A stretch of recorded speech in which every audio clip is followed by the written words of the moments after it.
저는 30대 초반 여자예요. 4살 연상 남편과 결혼한 지 이제 딱 1년이 되어가요. 남들 보기에 우리는 평범했어요. 주말마다 장을 보고 서로의 일상을 조곤조곤 이야기하고 집 안에 남편이 조립해둔 작은 식탁에서 늦은 아침을 먹었죠. 저는 제가 안정된 곳에 닿았다고 믿었어요. 불 꺼진 거실에서 남편의 숨소리가 들릴 때면 괜찮아. 이제야 제대로 살기 시작한 거야 라고 스스로를 달랬거든요.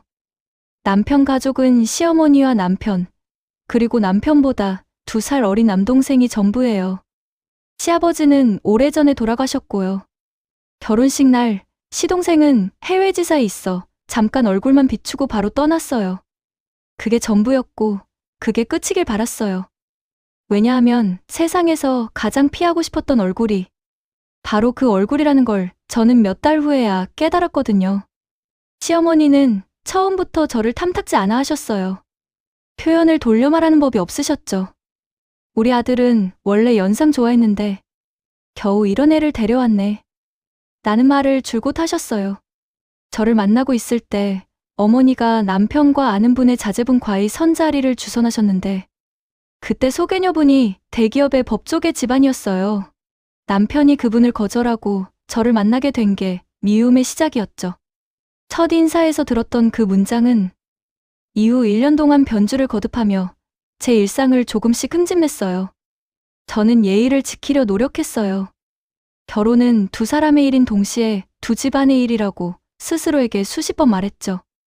명절 음식은 시어머니가 원하는 방식 그대로 만들었고 선물도 깐깐하게 비교해 골라드렸어요.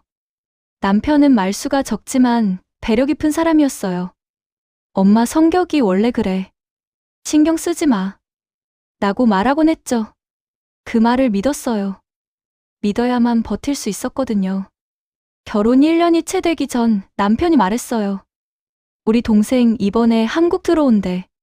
본사에서 한국 지사로 발령났대. 저는 별 생각이 없었어요. 가족이 늘어나는 거지라고만 생각했죠. 해외 지사에서 일하는 도련님은 이야기로만 듣고 결혼식 때만 얼굴을 볼 수 있었어요. 심지어 결혼식 날에는 정신이 너무 없어서 제대로 된 이야기도 못했어요.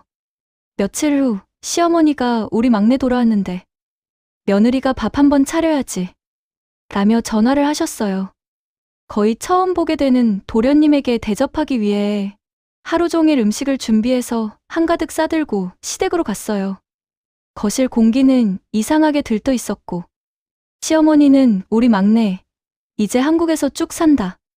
든든하다. 라며 웃으며 말씀하셨어요. 그리고 현관문이 열렸어요. 그 순간 제 심장이 멎었어요. 그 얼굴. 3년 전 밤마다 내 뒤를 따라오던 바로 그 남자. 회사 앞 버스 정류장, 편의점, 헬스장, 내 집 골목까지 어디를 가도 나타났던 그 남자. 그가 남편의 동생으로 서 있었어요. 형수님, 오랜만이에요. 그가 미소 지었고 저는 입술이 마르는 소리를 들었어요. 그 미세한 웃음선, 눈동자의 각도, 호흡, 하나도 변하지 않았어요. 그가 말한 오랜만이 결혼식 날이 아닌 3년 전 그날이라는 사실이 믿어지지 않았어요. 3년 전 남편을 만나기 전일이었어요. 처음엔 우연이라 생각했죠. 퇴근길마다 보이던 그 남자. 회사 건물 유리문에 비친 제 뒤에 같은 새 코트를 입은 그림자가 붙어 있었죠. 카페에서는 창 너머로 시선이 느껴졌고 헬스장에서는 러닝머신 번호를 맞춰 타곤 했어요. 쪽지가 시작된 건 비 오는 목요일부터였어요. 오늘도 예쁘시네요. 집은 이 근처죠? 다음엔 같이 커피 마시죠. 경찰에 신고했지만 증거가 모자라다는 이유로 사건은 흐지부지 됐죠. 마지막으로 그가 남긴 말이 있죠. 다시 만나면 그게 인연이에요. 그 말이 이렇게 현실이 될 줄은 몰랐어요. 남편이 야근하던 날 밤 초인종이 울렸어요. 누구세요? 저예요. 형수님 잠깐 얘기 좀. 시동생의 목소리였어요. 문을 열어주지 말았어야 했어요. 하지만 가족인데라는 판단이 저를 무너뜨렸죠. 그는 집 안을 둘러보며 아른 체를 했어요. 향기 좋네요. 아직도 그 향수 쓰세요? 아직도라는 단어가 귀를 찢었어요. 과거를 알고 있다는 뜻, 과거의 나를 기억하고 있다는 신호. 그날 이후 이상한 것들이 잦아졌어요. 현관에 놓인 낯선 꽃다발, 엘리베이터 버튼 위에 붙은 보고 싶어요 메모. 아침마다 사라진 신문 위에 얹어진 초콜릿 봉투. 3년 전과 똑같은 패턴이었어요. 불안에 떨며 CCTV를 돌려봤어요. 모자에 마스크를 눌러 쓴 사람이 밤마다 집 복도를 서성이더군요. 그리고 화면 바깥쪽으로 사라질 때마다 같은 방향에 서 있는 익숙한 차량. 남편에게 말했어요. 당신 동생 나를 예전에 스토킹하던 그 남자야. 남편은 첫 반응으로 웃었어요. 무슨 소리야? 우리 동생이 그럴 리가 있나? 얼굴, 말투, 습관 다 기억나. 절대 잊을 수 없어. 하지만 남편은 곧 고개를 저었어요. 착각이야. 동생은 그때 해외였어. 너 요즘 예민해서 그래. 그 말은 내 경험을 오해로 격화시켰고 나는 혼자가 되었어요. 시어머니에게서 너 요즘 막내한테 이상한 말 한다며? 스토킹은 무슨, 그 입 좀 다물어. 라며 전화가 왔어요. 어머니, 전 기억해요. 그 사람 맞아요. 라고 어머니께 떨리는 목소리로 대답했죠. 내가 뭔데 맞고 아니라를 정하니? 너 같은 애를 누가 스토킹을 해? 그 한 문장은 제 자존을 송두리째 흔들었어요. 모욕감, 분노, 그리고 깊은 허무. 시어머니는 애도 안 낳고 의심만 많고 우리 집 기운 다 빠지게 만든다. 라며 공개적으로 저를 몰아세우기 시작했어요. 남편은 중간에서 아무것도 하지 못한 채 점점 침묵에 기울었어요. 침묵은 때로 가담보다 잔인했어요. 저는 3년 전의 기록을 꺼내 다시 보았어요. 블록 메모장에 적어둔 날짜, 시간, 장소, 느낌. 4월 12일. 버스 정류장 내 어깨 뒤 2m, 눈이 마주치면 미소. 4월 19일. 카페 내가 앉은 자리 건너편, 노트북 화면만 바라보는 척. 5월 2일. 헬스장 내가 러닝머신 6번이면 그는 8번. 속도를 맞추고, 음악을 빼고, 숨소리를 듣는 듯한 시선. 5월 13일. 집 골목 등 뒤로 우산을 씌워주며 비 맞으면 감기 걸려요. 그때 찍어둔 흐릿한 사진들, 쪽지의 획, 문장 부호의 습관. 모든 게 지금의 시동생과 맞아떨어졌어요. 그는 변하지 않았어요. 다만 이름표만 바뀌었죠. 낯선 남자에서 시동생으로. 시댁 가족 단톡방에 시동생이 갑자기 메시지를 올렸어요. 형수님, 요즘은 무슨 향수 쓰세요? 지난번 그 향 냄새 좋던데요? 저는 얼어붙었고 남편은 그 메시지를 보며 제가 원래 장난 심해. 라며 웃었어요. 장난과 위협의 경계는 얇아요. 저는 그 경계가 허물어지는 소리를 들었어요. 시어머니는 그러게 며느리가 요즘 너무 예민해. 웃고 넘어가.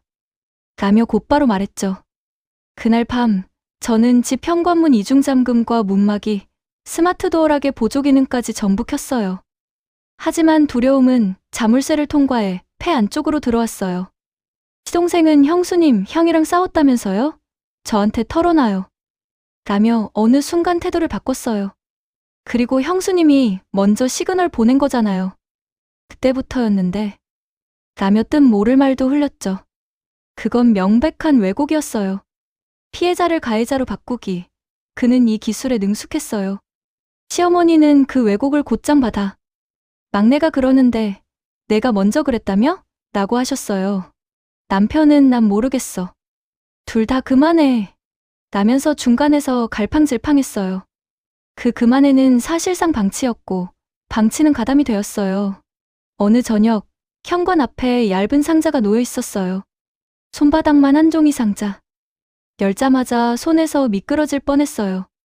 제 사진들이 들어 있었거든요. 출근길, 버스 안, 카페 창가, 마트 계산대. 지프를 끄고 커튼을 치는 순간까지. 사진 뒷면에는 같은 필체의 짧은 문장들이 적혀 있었어요. 형수님, 그때처럼 예뻐요. 우리는 인연이니까. 손이 떨렸고 심장이 빨리 뛰는 소리가 귓속을 때렸어요. 그날 저는 그 상자를 남편에게 내밀며 말했어요. 이제도 믿을 수 있겠어? 남편은 상자를 덮으며 이건 누가 장난친 거야. 라며 중얼거렸죠. 저는 그때 알았어요. 이 집은 나를 지켜주지 않는다고. 다음 날 저는 혼자 경찰서 상담 창구로 갔어요.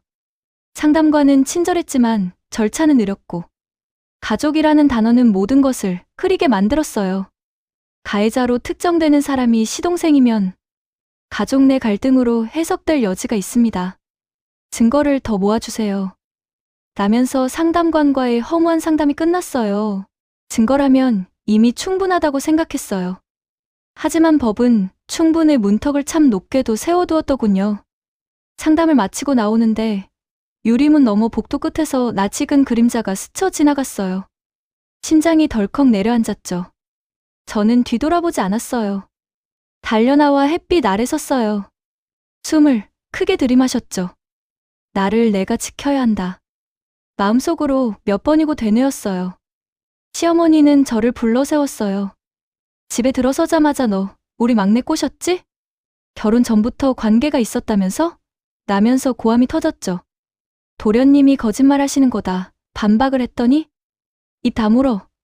어디서 스스럼 없이 시어머니 앞에서 변명질이야. 라면서 제 의견을 듣지도 않으셨어요. 시동생은 옆에서 웃고 있었어요. 형수님, 그때 커피 마신 거 기억 안 나요? 그건 조작된 기억이었어요. 그들이 원하는 서사, 그들의 안전을 위한 각본. 남편은 고개를 숙였고 말이 없었어요. 저는 그 침묵이 무엇보다 아팠어요. 나를 믿지 않는 사람과 어떻게 가족이 되지? 그 질문이 내 목젖에 걸려 한참을 내려가지 않았어요. 집에 돌아와 가만히 앉았어요. 불을 켜지 않은 거실, 창밖차 소리, 냉장고 모터의 미세한 진동.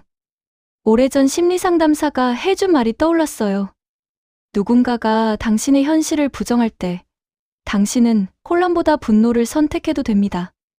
나는 내 현실을 의심당하고 있었고 내 상처는 예민함으로 치부되고 있었어요. 그날 밤 저는 작은 캐리어를 꺼내 옷을 접었습니다.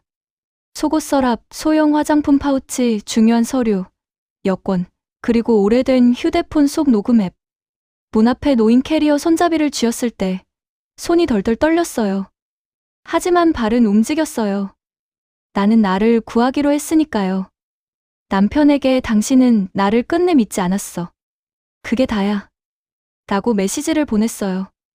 문을 잠그고 나오는 동안 어둠 속에서 누군가의 시선을 느꼈어요. 고개를 들지 않았어요. 대신 계단을 빠르게 내려와 길모퉁이를 돌았어요.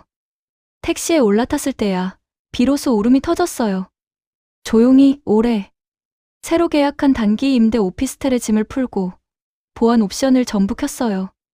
현관 비밀번호를 바꾸고 이중 도어락을 달고 스마트폰에 위치 공유와 스문의 시간 녹화 앱을 설치했어요. 며칠 뒤 시어머니 명의로 도착한 우편을 받았어요. 협의 이혼 안내. 이혼은 내가 원해서 하는 거니까. 위자료 기대하지 말라는 메모가 붙어 있었죠. 웃음이 났어요. 그들은 끝까지 자기 확신을 놓지 않았어요. 조정 과정에서 남편은 끝내 변명만 했어요. 내가 뭘 어쩌겠어. 우리 가족인데. 그 말은 그의 한계였고 우리의 끝이었어요. 서류에 사인을 하며 속으로 작게 인사했어요. 안녕. 그리고 안녕.